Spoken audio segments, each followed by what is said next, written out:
isn't the one, the only, the beautiful, the magnificent Miss Thursday.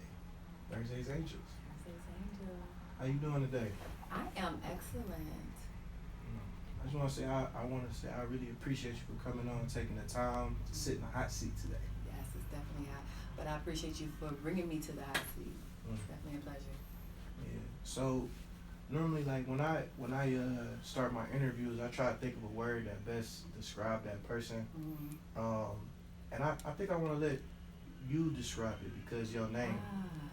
So Thursday was always like the name I thought was your name. Yes. But I want you to explain the meaning like of your actual name to everybody. So my full name on my birth certificate is Alamis Malaikia Nagali. In translation from Nigeria, from the Hausa tribe, it is Thursday's Angel Preacher. So that's the translation of my name. So it's pretty much interchangeable. So when you say Thursday, you're actually saying Alamis. So I mean, once I was in an interview before with Joey Beans from the Rude Boys. Shout out to Joe. And he's like, it's too much to say your whole name. And I'm like, no, I want to say my whole name. He was like, just use Thursday.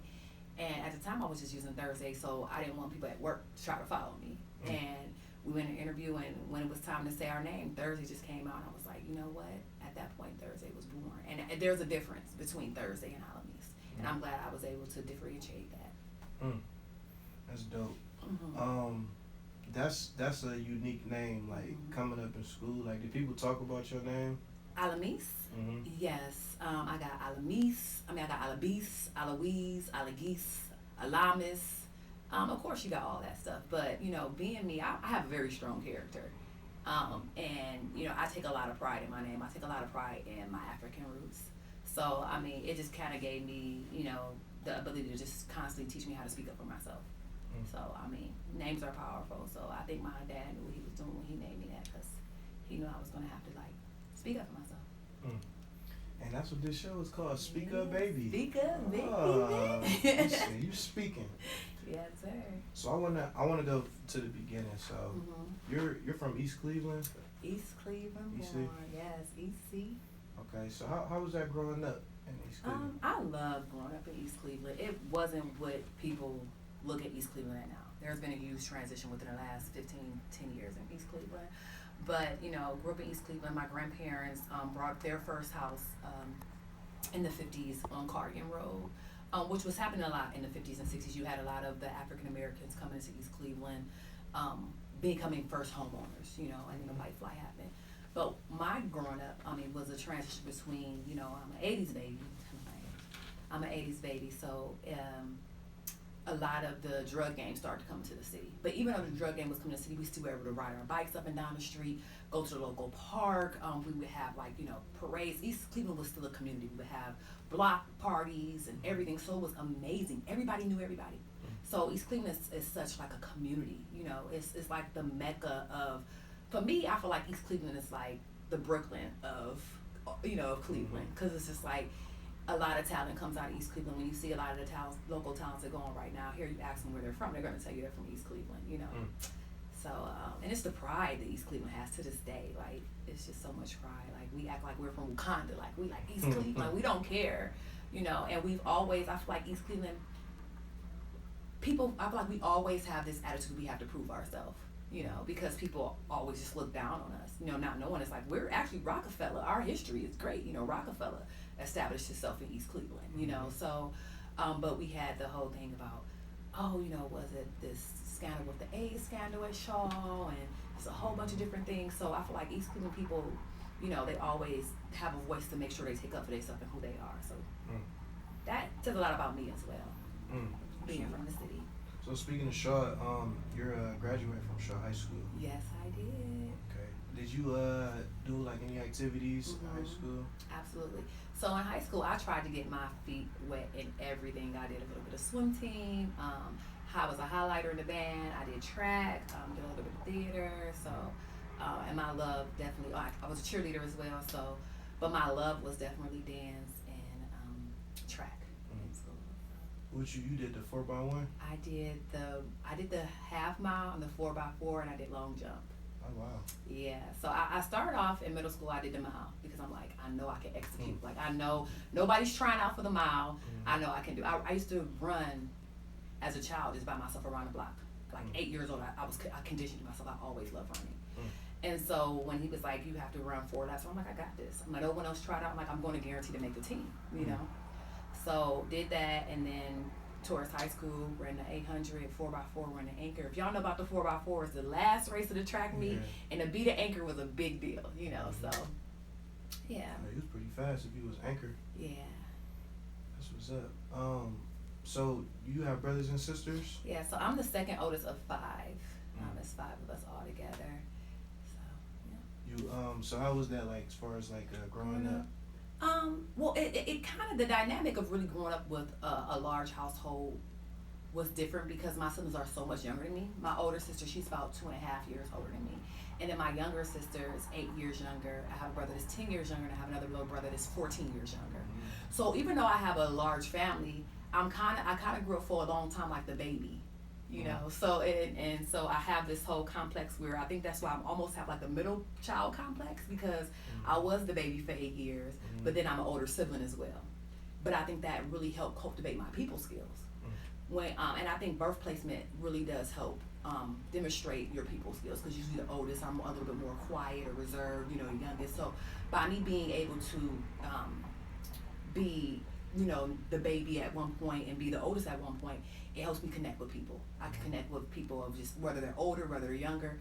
So I think that was like a really good opportunity for me. I feel like everything that happens in your life, like from where you grow up, your, you know, your family size, or whether you're the second oldest or the oldest, helps cultivate you. Like, it's all written in the stars, you know. Yeah, growing is knowing. Growing is knowing. Yes. Yeah, growing is knowing. So after high school, you went to college. Yes, after high school. You went to Ohio State. No, I went to the University of Akron first. Akron first, okay. That was party school. Like, everybody from Cleveland went there. Great times. I went there for about 2.5 years, and then transferred to the Ohio State University with a 2-year-old. Didn't know anybody, had no family out there, and I was like, you know, I had ran track at Ohio State when I was in high school, and I was like, I want to go to school here. But sometimes, you know, we limit ourselves by our beliefs. So when I graduated high school, my mind really wasn't on college, you know. And so after I experienced Akron and, you know, established great grades, I was like, well, let me try to get in Ohio State. Let me really try to go towards what I manifested years ago. And went down there with my 2-year-old and made it happen. So y'all went together? Me and my son went to Ohio State together. Wow. So, like, would you have to, like, find a babysitter? Or how? It was so beautiful because Ohio State had a wonderful single mother program. And what they would do, well, actually, I'll tell you a story about that. When I first went down there, before I knew about the single mother program, I found a daycare. And the daycare will close early on, like, Thursdays, like once a month. And so I'm taking a class, in a math class, and so I bring my child with me.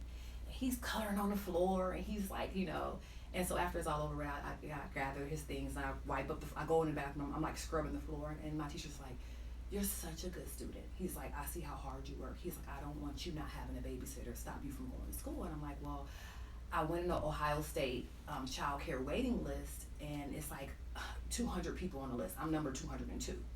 And he's like, well, let me see what I can do. Literally, like, the next day, I got a call from Ohio State Child Care Center. Was like, we have a place for your son. So, like, I really believe, like, when you take that leap of faith and you do what you're called to do, the universe will open up ways to make things happen. And when people see you have that work ethic and that drive to get things done, they'll help you, you know, so. Yeah, definitely inspirational. Yeah, it's not easy.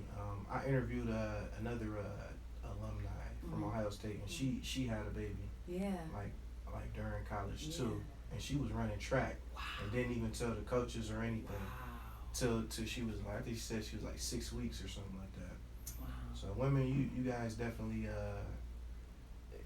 you guys go through a lot, and people don't understand that.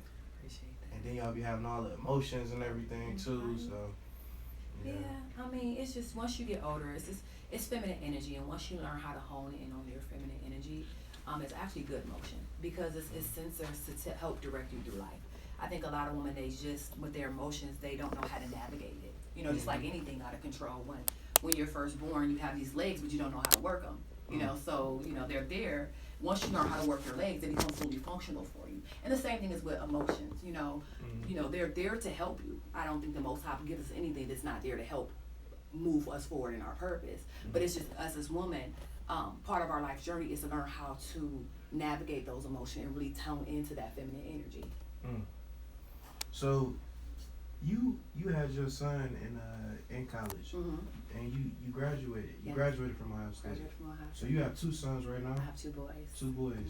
Okay, that's dope. So thank you. I'm sure your son is smart. Like he was like with you. Super smart. Yeah. And he's right now he's still in school. What is he, like a junior or sophomore? And he's a senior this year. He's a senior? I'm pulling him through his senior year, so absolutely, yeah. That's what's up. So how is that, like, as far as the pandemic, like, did that affect that? And then right now I know they're doing a lot of homeschooling. A lot of homeschooling right now, just with the pandemic. I think because they're not alone. You know, a lot of these Generation Z, they are extremely adaptable, but it's that they've really learned how to, like, hone in on each other right now and do certain things to keep each other happy, keep each other motivated, because they don't have that contact with the school, and that's so important to have that social life and that contact. But they're finding ways to do it, and you know, the human spirit is resilient. So I mean, this is their first lesson in being resilient. I remember going through 9/11, and we had to learn how to adapt, and you know. But I think even for them, it's given this generation really some, you know, resilience. So that's what's up. Yeah, I'm happy to see him navigate through it. Yeah. So your other son, like, do they play sports or anything like that? Yeah. Well, my oldest just started doing boxing, so that's something. I'm like, I drilled sports into him, and then once he got to like middle school, he's just like, high school, up in 9th grade, he's like, Mom, I'm not doing any more sports, and I'm like, okay, you know, I can't force him to do it. But then once he told me, he's like, I think I want to box, so I can do boxing. I'm like, okay, let me sign you up. The youngest, he doesn't do any sports right now, but he's just like, he's super bright, you know. He asks a ton of questions, and I'm like, Dominic, why you ask so many questions? And he's like, Mommy, if Google wasn't around, you would have to talk to people and they would have to answer your questions. And when I'm like, okay, you know what, you made a point, but I think that's that whole spirit. I'm very vocal, and I really encourage like free speech and expressing yourself, and I instill that in my children as well. You know, let's talk about it. I don't want you to feel ashamed to talk about things. I mean, a lot of times we were taught shame. Don't talk about this. This is nasty, or you're embarrassed. Like, let's talk about your feelings. You know, one of my son, you know, my youngest cussed, and he's downstairs like, fuck. And I'm like, Dominic, are you cussing? And he's like, no. I'm like, heard you cussing. I said, how did that make you feel? I'm like, did that feel good? And he's like, yeah. I'm like, I understand it made you feel good to cuss. I'm like, because there's energy behind that cuss word. I said, but the thing is, you have to be able to choose other words to describe how you're feeling, because you want to describe an emotion right now, so that's why you're using that word, and you felt like that was the best word to describe how you were feeling. Again, we're talking about emotions, right? So certain places you can't express yourself like that. You have to learn how to go within your mental Rolodex and say, how can I express myself and let this energy out without saying fuck? You know, and that was a learning opportunity for him. And I think that's us as African Americans. People say, you're teaching your children white. That's the white way to learn. But it's like, when we were being beat down and whooped, and I don't believe in, I do believe in disciplining your children, but to beat your children down to a level of just like, I don't feel like that's necessary. You know, children really want to talk, they really want to learn, and I feel like sometimes extreme discipline is a quick fix, and they become numb to pain, you know, and it really distorts the vision of like what love is supposed to be. Okay. Speaking of a different energy, like how do you feel about Cleveland? Like, is it easy to make it here, like in the entertainment field, or do you think you have to go somewhere else? Cleveland is a good place to build your entertainment confidence. It's definitely a good platform. I don't think that it's a ceiling though in Cleveland. And I think that's because there's just not a lot of large places to expand. We're just a small market when it comes to entertainment. I'm not saying because it's the people, because I think we have extremely talented people. The market's just smaller. It's not like Atlanta or California or New York where you have like you can go into certain agencies or have certain studios. Name me one, and correct me if I'm wrong. One film studio that we have here in Cleveland that can compete on a whole production for a movie. There's not. California, Atlanta, and New York has a whole bunch of different theaters. So I feel like we don't give Cleveland enough credit. It's just like we just don't have the market for it. Cleveland, as far as Cleveland's Cleveland's main thing is manufacturing industry. So even though there's a lot of talent, a lot of the landscaping here was built for manufacturing, stills, and things of that nature. So it's just not a market for that. If you wanted to come here and you wanted to expand in manufacturing or certain things that a lot of pockets people don't know about, you can be very successful. But one thing that's great about America is every state has its niche. And for Cleveland, entertainment is just not its niche to really expand and be great. I mean, I think you will have to leave to really get on a larger scale. Well, one thing is happening here. A lot of people don't know about. The tech world is coming here. Yeah. So you got Amazon is here. You got certain tech companies are coming here, and I'm learning about that. And people are leaving. So when tech companies and certain things are coming like that here, that means that this is going to be a big city in the near future. Got you. So sometimes, like I was reading this book, Think and Grow Rich. You read that book? Yes, by Napoleon Hill. Yeah, Napoleon Hill, and it was talking about a guy, and he had his own farm. So he went out there and he was digging this metal plastic stuff, and he just got frustrated. 10 feet from gold. He got frustrated, and then he wound up moving. The next guy moved in, he discovered it was diamonds. Exactly. So I feel as though I am the diamond. Got you. So that's why I'm starting to build my own production facilities and writing movies. Yeah. And I feel like a lot of people that are talented, that do make it, they never come back. Tyler Perry built the studio. I feel like I can build a studio here. Listen, and you can. If you believe you can, you definitely can. I think that as we shift our consciousness, and I know a lot of people talk about manifestation, but we literally, as I get more into manifestation, you literally can have whatever you want. You only limited by your beliefs, but if you definitely believe in that and you move forward to have it, you definitely can have it. Why not? So that's awesome. Yeah. Oh yeah. I just need some of your energy and I'll be alright. Send it to you. So I asked that, and this is a good segue to what I'm about to talk about, but you went to Paris. You was in Paris before. Yes, you did your homework. I got to impress you, I'm very impressed. Yes. So how was that experience? Because I always wanted to go to Paris. Yeah, it was an amazing experience, and that was another thing I manifested. So when I was younger, I used to always say I want to go to Paris. And the opportunity came to me to go. I was there for 4 months studying abroad, and it was kind of like a foreign exchange house. There were other foreign exchange students there from Tanzania, Korea, Poland. One of my good roommates was from Russia. So just culturally, it expanded my vision. When you have those experiences, it just helps you view life differently through experiences. And that's why it's so important to be able to step outside your comfort zone and step outside where you grew up at. But the food was amazing. The nightclubs were, I'm a dancer, so the nightclubs were amazing. It was bittersweet because when you go there, you think of Paris, city of lights, beautiful. But when you go into the metro station, there are people begging. It's just like New York, One thing that I found interesting that the suburbs were like the ghetto, and the city, the arrondissement, was like the suburbs, which is actually happening here in Cleveland now. America's kind of late where, you go downtown Cleveland, they have the Heinens downtown, they're really building it up, and a lot of people are moving like to the suburbs, and it's kind of become a little bit more, So, but that whole experience, met great people, like friends for life. Just was a beautiful experience it really taught me that you could communicate without communicating. And so I met a friend down there, and I guess we were like dating or not. And he spoke French. He spoke a little bit of English, but a lot of our communication was nonverbal. And he really taught me a lot of lessons as far as the way a queen should be treated. Shout out to Stan. He was from Sit right here. his name was Terrence.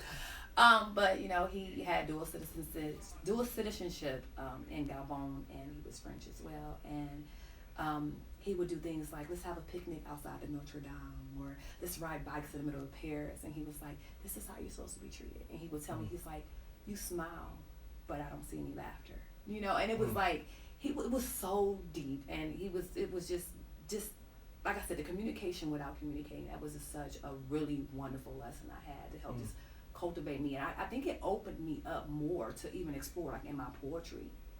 Because once you learn how to communicate without communicating, you can actually write better. You can kind of like describe, because it's like, it allows you to kind of like think of different words to describe certain things, you know. Do you know any French? Oui, je parle français. Bonjour, comment allez-vous? Oh, comment tu parles bien français? Oui, oui, pipi, si, si. Ah, c'est très bon. That was bad.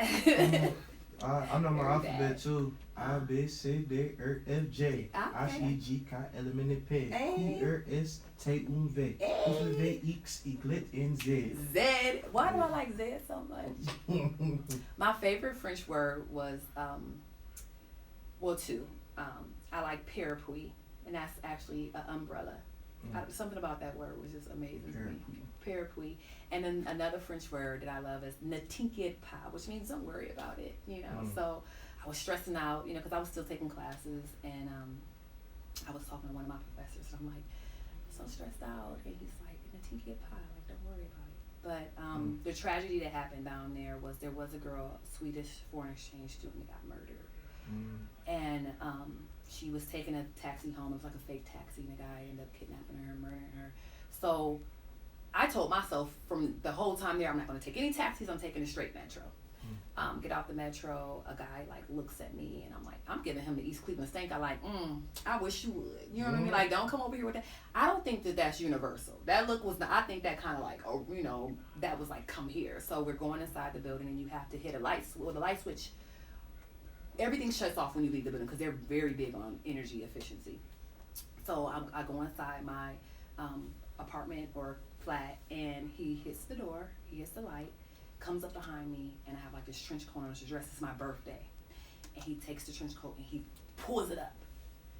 And I'm just like, all of East Cleveland, you know, all my years of training, just counting my mother put me in self-defense at a young age. I'm just like, get the fuck off of me. I'm like, and then he runs to the door.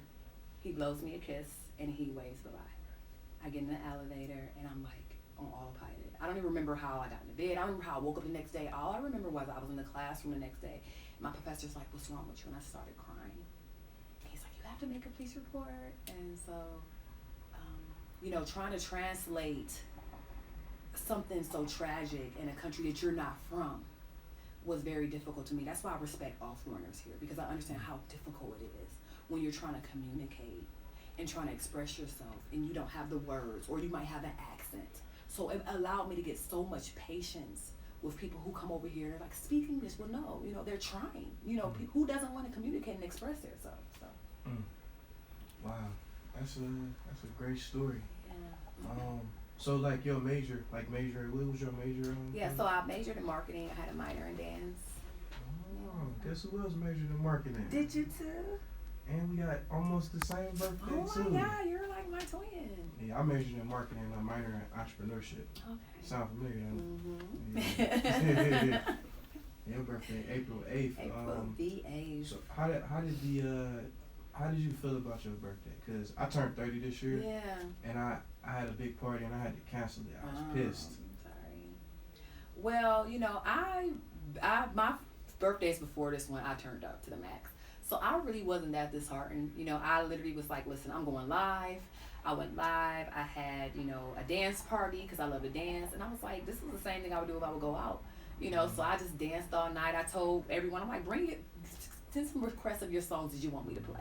So I had people send some songs in and just dance it out and just celebrate life. Like, you don't, just because the situation has changed don't mean you don't have an opportunity to celebrate life. I'm big on that. We create our reality. Your perception is your reality. So I didn't want to be like, oh, you know, I'm in the house, stuff, fresh clothes. Like, no, I'm going to celebrate it because guess what? I'm still living.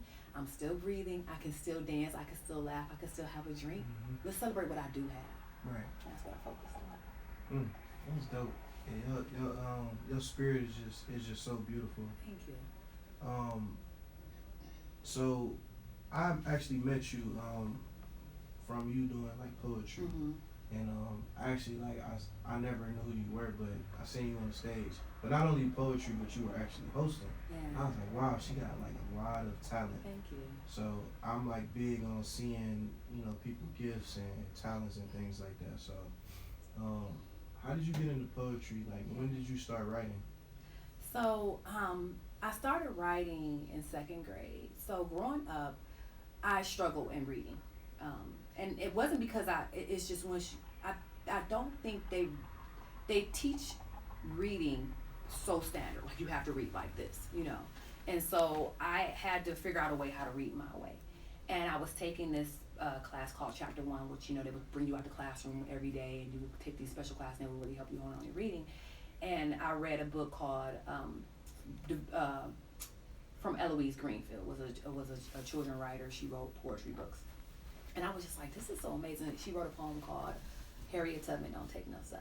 And it was like a rap poem. And she was like, Harriet Tubman don't take no stuff. One scared, none even. She ain't coming to this world to be no slave, and one gonna stay one either. And I'm like, okay. So I'm in second grade, and that was part, we did a little rap song with it. And I was like, I want to write like that. I want to express myself like that. So that's when I first started writing. Wrote a book called Isabel's New Bike. And it was about manifestation. Isabel wanted a pink and purple bike, and she thought about it every day, and she got it. And then in fifth grade, I was actually bullied, and I needed a way to express myself.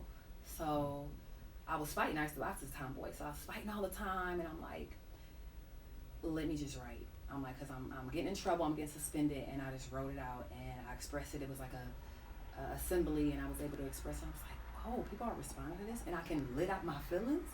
And at that moment, I gained responsibility. A lot of times people don't have responsibility because they don't know how to respond. And so poetry really helped me learn how to respond to the things that were happening to me and around me. Do you remember your first poem? Yes. When you said it? Yeah.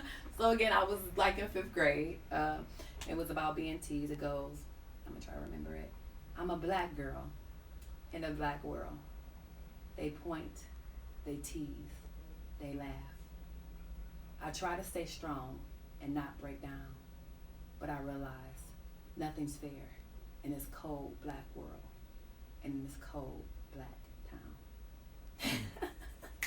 So that's my fifth grade. That was my fifth grade, pouring out all my pain, honey, on the page. Like they just keep messing with me. I'm in East Cleveland, they don't care. And that was really me just saying, like, just putting it all out there. Yeah.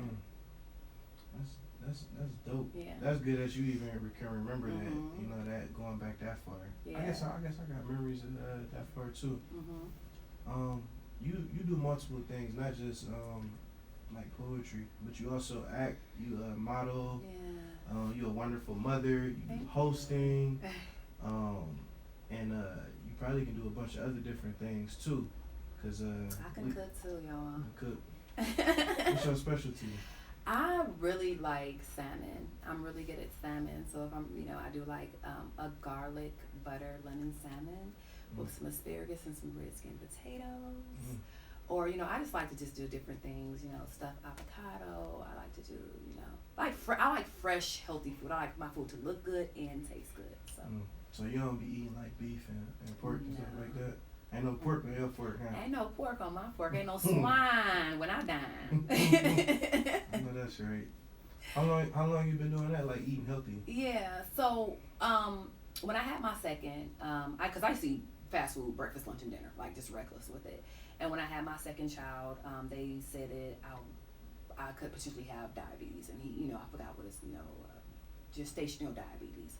And they wanted to probe him and stick these needles inside of him and put me on insulin and all this type of stuff. And I was like, give me a moment, and I centered myself and I prayed and I was like, God, give me an answer, because I don't want to have the artificial, stuff that they're trying to do, and I don't want a needle going inside my stomach. And so I completely changed my diet. I didn't know that milk had so much sugar in it. I would wake up every morning and I'm thinking I'm eating healthy. I have a bowl of cereal with some milk and a bowl of fruit. That was so much sugar, So at that point, I really started to research things, and I really started to understand the energy in food. food is spiritual. Mm. And so as I started to really expand on my spiritual journey, it's certain things my body didn't even want anymore. Because of the energy, and I don't think that I'm not big on like save the animals or reason why I don't eat because of the animals. I love animals. Don't beat me up, Peter. But it was just that I know how they produce the food. I know how they mass produce the food. I know how you got these chickens in cages and they're in fear, and you're eating fear. You're eating terror. So if that animal's in fear when it passes away, you're going to eat that, and you wonder why you're angry. A lot of women wonder why they're extra hormonal during their when they have their cycles, because you're eating all these hormones. You're not supposed to be angry and cussing people out and all, because guess what? You're eating anger, and those steroids and all those hormones are it really affects the woman. It really affects. I think they did a study about a lot of reasons why a lot of black women have fibroids. It's because in the chicken wings, they pump the steroids right into the chicken wings, and so it's just once you do the research and you see how they're producing the food, and you just feel better when you eat better. I mean, you have to train yourself. We were never trained to eat like that anyway. Us melanated people, we knew how to eat. We eat from the earth. But once we were pushed to eat the leftovers, we settled for that. We don't have to settle anymore. We can make the choice to eat healthy. And I think a lot of people think that eating healthy is not cost efficient. Well, you can, make some rice and get some black beans and diced some vegetables, and it's cheap. Beans and rice is cheap, and saute it. Everything that you put on meat is vegetables anyway. All the spices is just dried up vegetables, So I don't force. But I just tell people, like, you don't need to eat meat breakfast, lunch, and dinner. Start there. You don't need to have a bacon, egg, and cheese sandwich, and then have a turkey sandwich for lunch, and then have a steak dinner. Start with let me try to exclude it out of my breakfast. Let me just try to and maybe I'll just have it for dinner. Because it's just health is wealth, and a lot of us in the melanated community are not only impoverished financially, but they're impoverished because of their health as well. Mm. That's what's up, and it's a big trend now, like eating it's healthy, trendy, yeah. eating healthy, and things like that. But after this interview, I did like have a bucket of chicken for you. Did you? And some greens. And some, I'll eat the greens. Listen, give me them got greens. extra neck bones in there. What kind of neck bone? You got some turkey neck bones in there? I'm gonna eat the turkey neck bone, honey. Listen, I'm a flexitarian. I ain't say I was a vegetarian. I flexibly eat what the fuck I want. I know that's right. Yeah. Yeah, then, speaking of healthy, you did a 5K run. Yes. Oh my, How you was really that? did your research. I'm so impressed. How was that? It was amazing. Like I said, I've been running since I was like 8 years old. And just to go ahead and start something and finish it. At the time of my life, I felt like I was not being disciplined.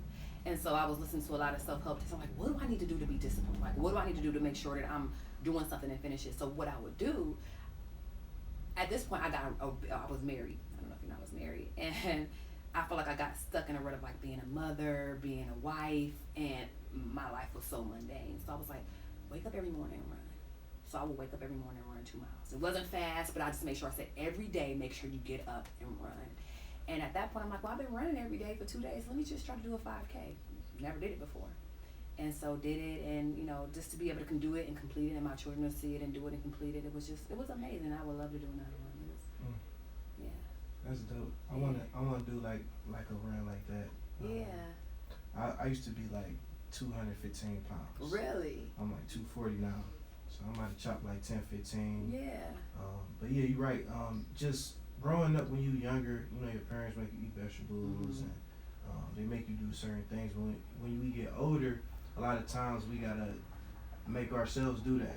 We have to parent ourselves. I think that's what a lot of us don't understand, is that once you get older, no one's telling you, go do this.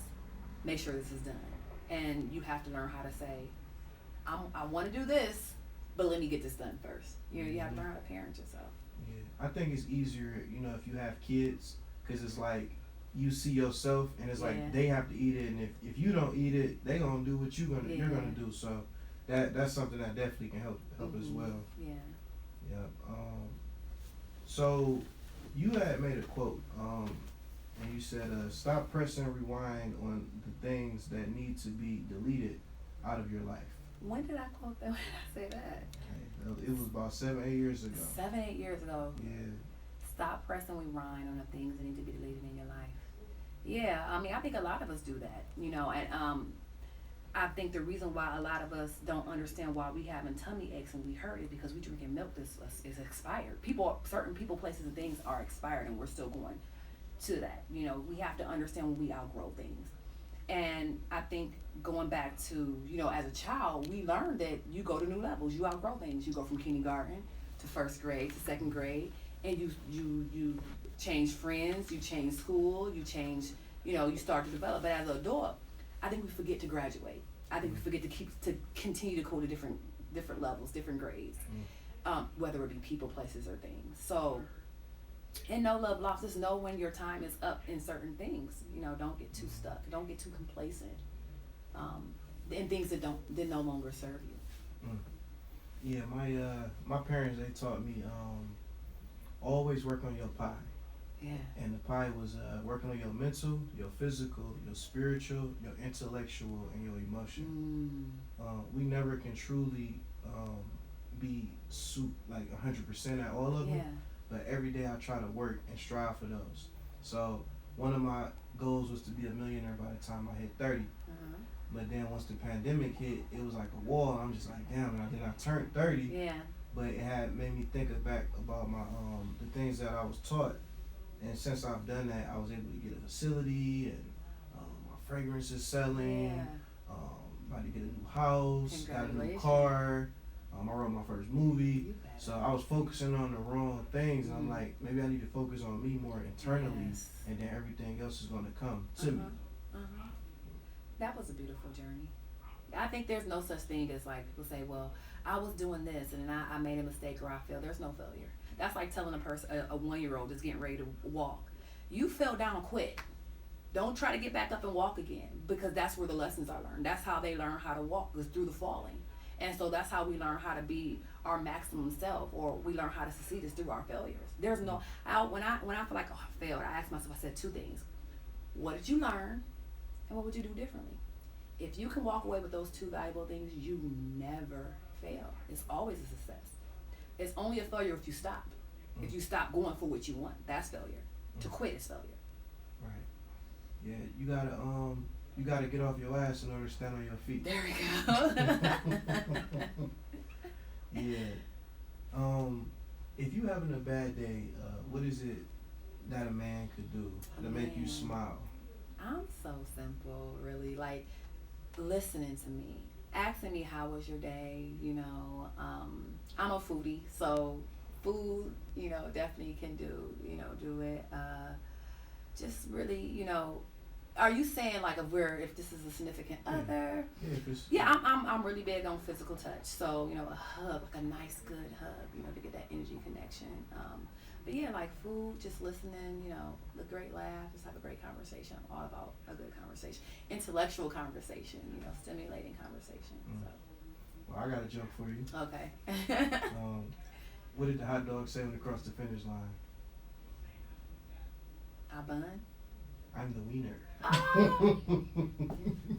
Or you could have said catch up too. I'm trying to steal my joke. Baby, that's yours. That's all yours. You don't have to worry about that one. So out of all the magnificent things that you do, what is the thing that you love the most? Yeah, I love dancing. That is my heart and soul. Dancing is life. Yeah. It just allows me to be free. It allows me just to paint my emotions, just in the world. Like it's so free. It's so releasing. You know, when I'm stressed out, really, I mean, dancing can help, you know, relieve stress. What type of dances can you do?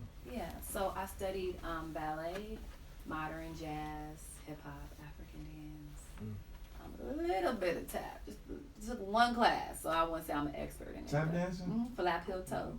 Okay. Yeah. Bojangles. Chain. That's what's up. Yeah. Okay. It's a little girl out there. She's 16 years old. She's being bullied on.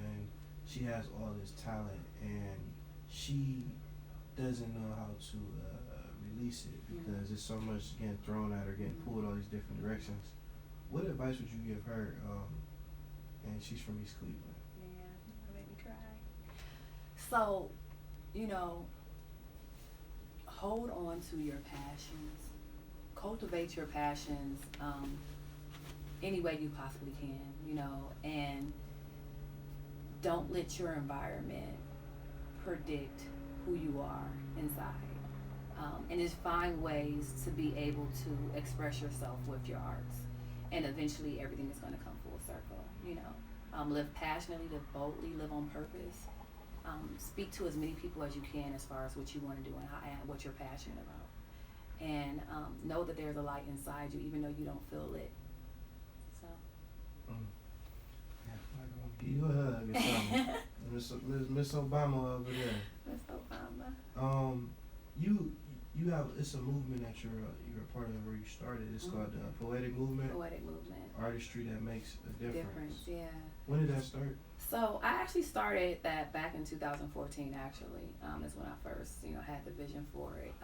And my vision is to change the world through art, one person at a time. And that really goes back to dealing with the youth and showing them how to hone in on their arts and be responsible and express themselves. So I've been able to teach a youth group out in Florida, a group of children. I've been able to teach a group in East Cleveland and Columbus, and but not only just for the youth, but also the adults. So a lot of the open mics that I've put on were just for an outlet for the adults. And one thing that I love about Cleveland, Cleveland's a hard working city. Like, we are, you know, blue collar to the bone, but a lot of times we don't know how to, you know, release all that hard work, you know, and that's what, you know, poetry, or even if you're not a poet, just sitting in the audience and being able to listen to the poetry to help express something you're feeling but you can't say. So that's what Poetic Movement is all about. And then the movement part is also just the movement of making change, but also the dance entity of it too. So just infusing the two, poetry and dance. And, yeah. Moving them shoulders, huh? Moving them shoulders, huh? Yeah. So we wrapping it up. I actually did a little homework as well, as far as with your name. So I actually looked up Alamis. That's how you say it. Alamis. It said it means very wise. Oh, thank you. And then Malakia. It means a gift of God. Oh, I received. Yeah. And then your last name Nagali. It means happen quickly with little war. So just a little. I received all of that. Yeah. Yeah, just a little bit of, you know, something I give you. I'm so impressed that you did that homework. Yeah. But is it anything that you want to lead to people? I feel like you could do like public speaking. Like, have you ever thought about that? Yeah, of course. I love to speak to people. I love to connect with people. So I guess right now what the universe is just telling me is that find out who you are. It's so important in this age to find out who you are. Once you know who you are, you can be who you are. The problem with a lot of melanated people is that they have been told all their life that they are ducks when they're really eagles.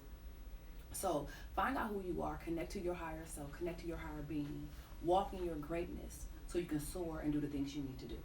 And I think this is so pivotal right now for us to really command who we are and take back our kingdom. And those of y'all who know what I'm talking about know what I'm talking about. And those of y'all who don't know what I'm talking about, y'all feel what I'm talking about, and y'all find out later. I feel like we should leave with that, but we just had a wonderful episode with the beautiful and one and only Thursday. I definitely want you to come back. I feel like we have a lot more to talk about. Yeah, speak up, baby. Cool beans. You witnessed another episode of Speak Up, Baby. If you enjoyed this, please like, subscribe, share, and send it to your family, your cousins, your aunties, your uncles, everybody.